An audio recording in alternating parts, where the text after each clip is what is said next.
L'enfance devrait être une période d'insouciance et d'innocence.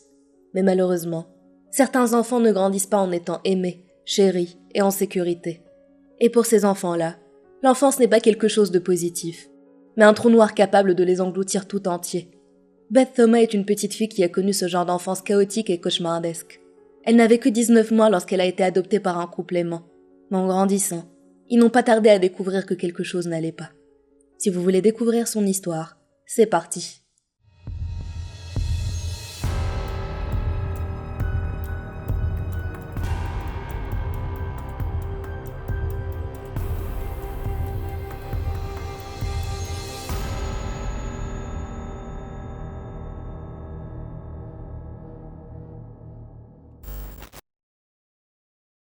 Beth Thomas n'avait qu'1 an lorsque sa mère est décédée, peu de temps après avoir donné naissance à un petit garçon, Jonathan.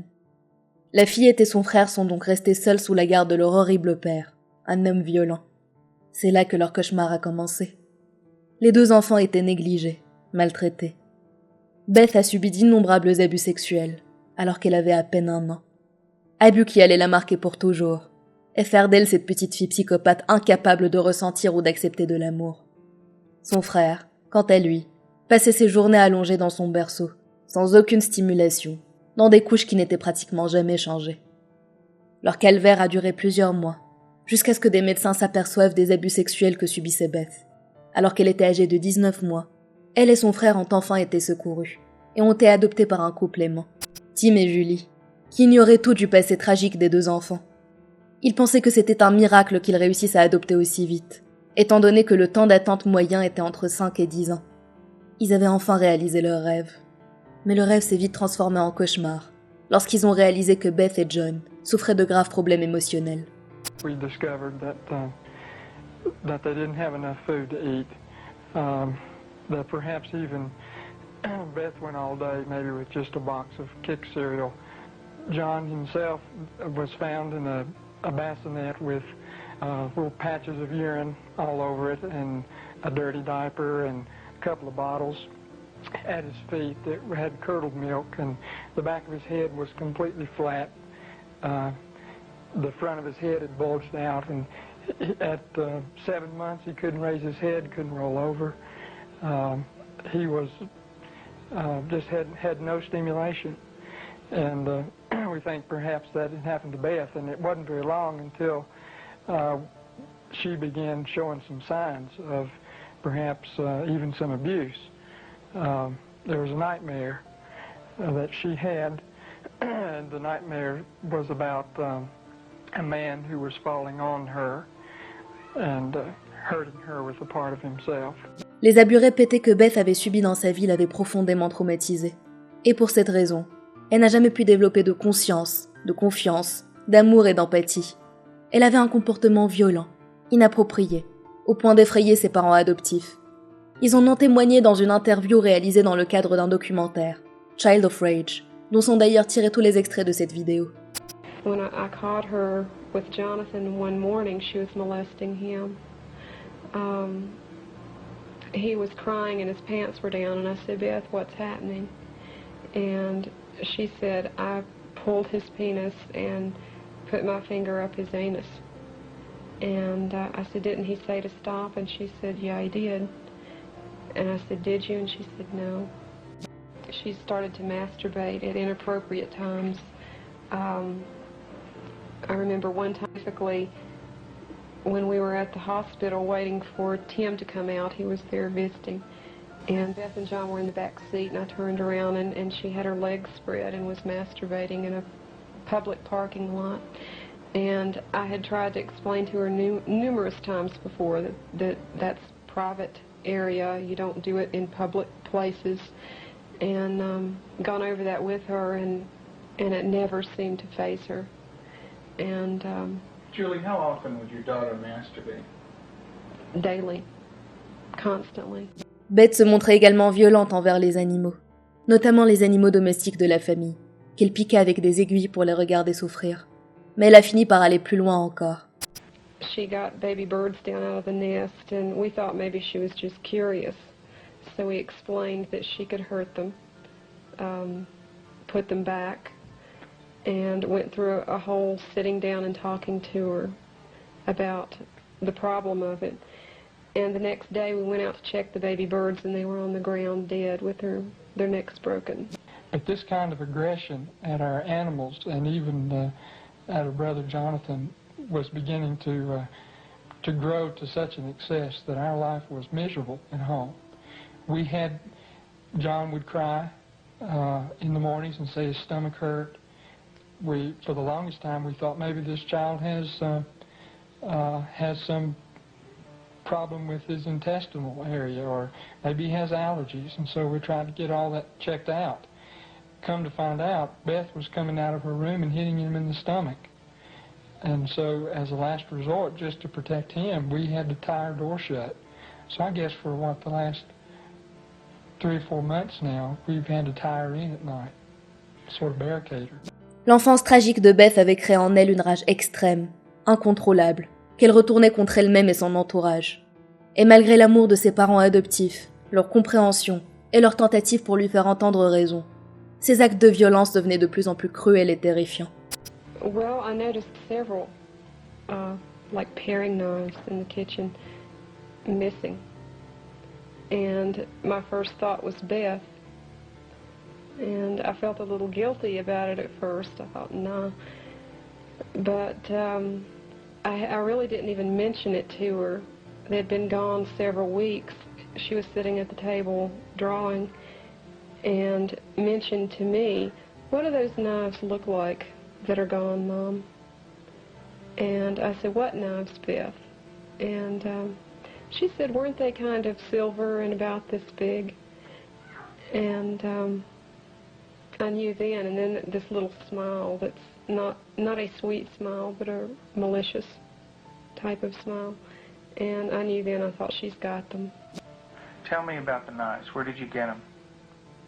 From the drawer. What kind of knives?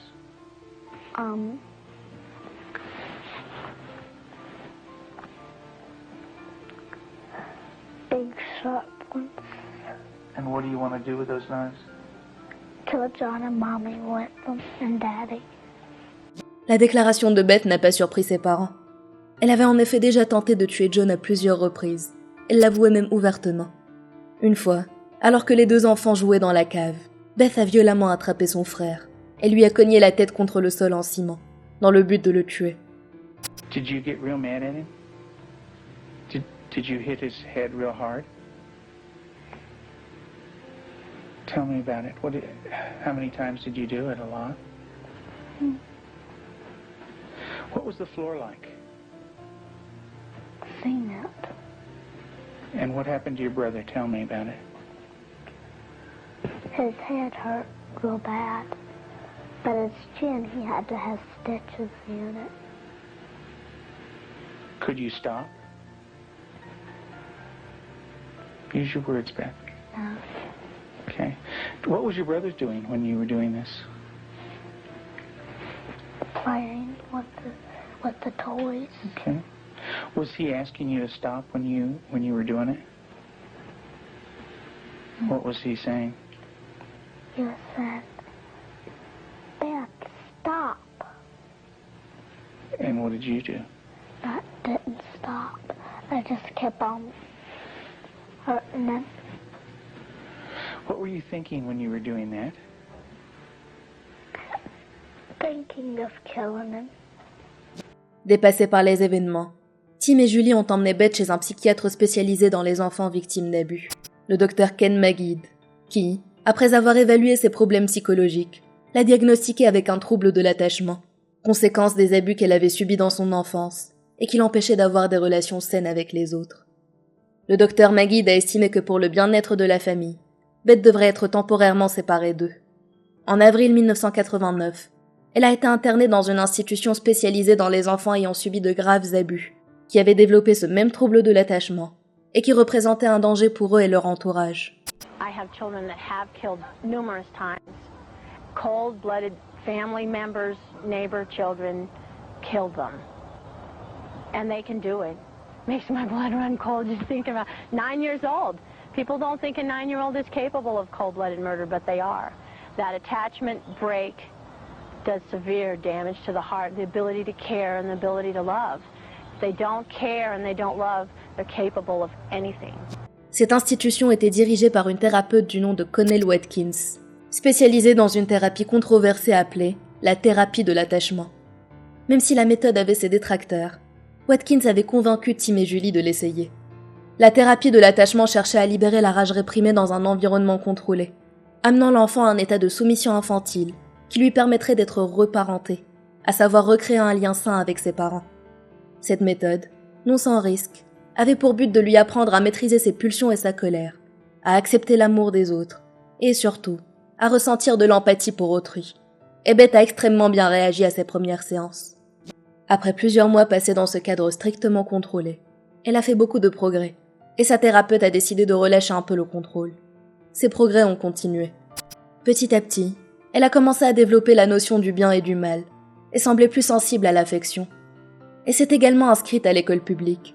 Elle s'est fait des amis à l'église locale, et a même chanté dans la chorale.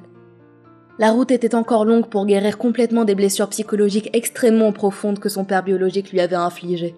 Mais elle avait fait de grands progrès, et était indéniablement sur le bon chemin. Do you know where that anger came from? Because when my birth dad hurt me, I had it all inside and I remembered it and I started doing it. And what did that do when it was inside you? It made me want to hurt people really bad. And who did you hurt? My brother, my mom and dad, and animals. And animals. Who did it hurt the most? My brother. Who did it hurt the most? Me. Why don't you tell me that? It hurt me the most. How did it hurt you the most? Because when I hurt other people, I'm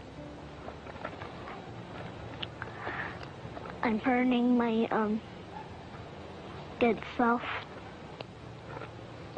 How do you feel right now, Beth?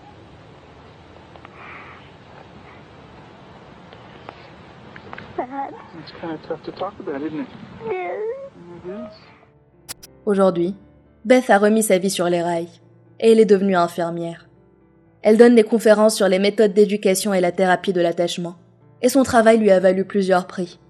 Elle entretient de bonnes relations avec ses collègues, et on dit d'elle qu'elle a un sourire qui transmet beaucoup de chaleur. Le cas de Beth montre d'une manière flagrante l'importance d'une enfance saine dans un environnement sain, car, comme on a pu le voir, les conséquences sur la vie de l'enfant et son entourage peuvent être désastreuses.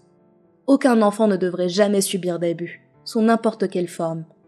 Beth est une inspiration pour ceux qui ont vécu des situations similaires, car même au plus profond de son trouble dévastateur, elle a su, grâce à l'amour et l'attention de ses parents adoptifs, retrouver une vie normale et construire un futur. Voilà, c'est la fin de cette vidéo. J'espère qu'elle vous a plu. N'hésitez pas à me dire en commentaire ce que vous en avez pensé, et je vous retrouve très vite pour une nouvelle vidéo. À bientôt!